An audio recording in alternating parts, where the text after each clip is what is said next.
Hey, how's everyone doing? Juan here over at Counseling Talk. Thank you for being here. Thank you for sharing space with me. Before we dive in, we're going to go into um, ways to heal during the grieving process. But before we do that, I want to do something a little bit different. And it's going to require you to pause this video. But what I want you to do for 1 minute as you pause the video, and I'm going to keep rolling through it, is I want you to just close your eyes, to breathe, and then to practice thoughts of gratitude. Gratitude for giving yourself time right now to focus on you. Gratitude for all of the beautiful things that have happened in your life. Right now you're breathing, right? Right now, maybe you're strong, maybe you're okay. Maybe right now you like what you see in the mirror. But all of those blessings that you have, being able to practice gratitude. I know to some maybe out there it can be a little bit silly, but it's a proven strategy. It's something that does help us smile, it helps us feel stable. And when you look at the opposite, of negative thoughts, those do not allow us to feel stable. They do not allow us to feel okay, to feel good. So why not practice, the other side, the healthy ones, the positive ones? And hopefully you pause the video. Now we're going to dive into why you're here, right? You're here because we want to look at ways to heal during the grieving process. And I have a piece of paper down here. That's why I'm looking down. So I apologize for the lack of eye contact.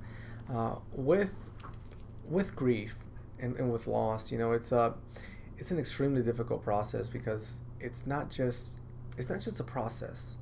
It's not going up a flight of steps and you get up there and you look down and you go, okay, I did it, so that I accomplished the grief process.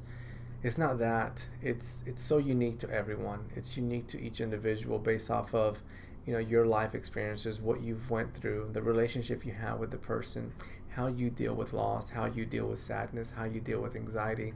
There's so much, my friends, connected to it. And I want to thank you for watching this video, for allowing me to share space with you, and for allowing me to provide a little bit of guidance. I hope that I hope that it's able to be useful and effective. But I do want to share with you that it does take time, and each of us we're individuals. We're a little bit different, in a beautiful way. We are different in a beautiful way, and I'm very appreciative of that. So the strategy that I want to share with you, it first starts with writing a letter to the person and sharing your thoughts and feelings. So part of that grief and loss process is where we feel that they're not there anymore, right? We look at our phone and we want to be able to call maybe a sibling, maybe a parent, maybe a child, a friend, and they're not there. We can't physically connect and speak and hear that individual. And maybe there's things that we want to get off our chest. So one of the things that when I'm sitting here and I'm in my office, when I'm sitting here and I guess I am allowed and I'm given the opportunity to connect with certain people who are reaching out and seeking support, I encourage them to write a letter, and not just one. So the way that I share it is, there may be things that you want to say to that person, and you can say that through writing. So you can get a journal, from Walmart, Target, something like that, and write to them. Write what you want to say. Be able to share what you did today. Allow their essence to be alive in you. And what's going to come out of that is a lot of emotion, a lot of feeling, maybe tears, maybe sadness. Maybe you may feel that you want to take a break from it, but that's okay. I want you to ride through it. Be able to allow the grief and the healing process to be one of your own. So after that one, after practicing writing a letter to an individual where you share your thoughts and feelings, another one that you could do is find time to feel. Give yourself that space. So really the essence there is that it can become problematic for us if it becomes consuming. Meaning that if all day long we're consumed by those thoughts, then it becomes difficult for us to function. And by giving ourselves time to feel, being able to say, today, Saturday, I'm going to, for an hour, I'm going to go through this photo album and I'm going to reminisce, and I'm probably going to cry and I'm going to feel, but I'm going to give myself that time because I want to give myself that time. I want to feel connected to that individual, and I want to give them that time too. And then when you get close to that hour, the time frame when it's almost finished, you're able to end it with gratitude of being so grateful to share space, share life with that individual, but also gratitude of you giving yourself that level of connection. And then once you exit there, you're going to try your best to transition back into life. Life maybe as a worker, life as a parent, as a friend, all the roles, all the beautiful roles that you play and the ways that you provide for yourself and for those around you. And again, it won't be an easy transition. It won't just be, snap from one to the other. You'll still feel, because that's what the heart does. The heart feels, and the mind up here, it wanders. It goes into thoughts, and it's our job to give them time, to give them space, but also to guide them, and to guide them in the right way.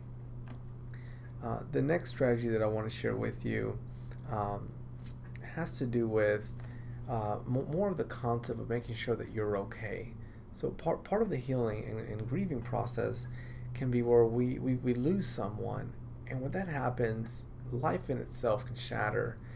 Maybe habits that you were doing, maybe you were really big into the gym, or you ate really healthy, or every day you found time to engage in self-care, you would read books, and you enjoyed that. But then came this moment, and now you don't feel like doing it anymore. You don't feel like reading, you don't feel like writing, you don't feel like going to the gym. And I get it, right? It makes sense on why you don't feel that way. The energy is not there, the interest, none of that is there because of the way that you're feeling. And with that, I kind of want to take a big step away from that. And then you're kind of looking at yourself and you're saying, I get why you're feeling that way. I know that you're hurt. And at the same time, you're holding your hand and you're giving yourself a hug. And then you're saying, you know what, these activities, the exercising, the eating healthy, maybe going to counseling, maybe hanging around with friends as a positive support system, all of those healthy activities, we got to keep doing those, my friends, and we got to keep doing those because that's what's going to give us life, and that's what's going to allow us to continue to practice the other ones that I shared with you. And as we close, again, I go back to that flight of stairs. It's not that we get up those flight of stairs and I'm done. Grief and healing, it can be a marathon. It could take a long journey, and I trust that you're going to take that journey. I trust that you're going to be okay. I trust that during it, similar to many of us who have, went through the grief and loss, we have ups and downs like a roller coaster. Some days we're really strong, we're present, we're doing a good job at work and supporting those around us. Other days we are struggling, and at least from here, sharing space with you, that's okay. We don't have to show up every day. We got to show up some days and when it's important, but it's also okay to give yourself space to feel. Practice self-care. So as you leave this video, I do hope that it was helpful.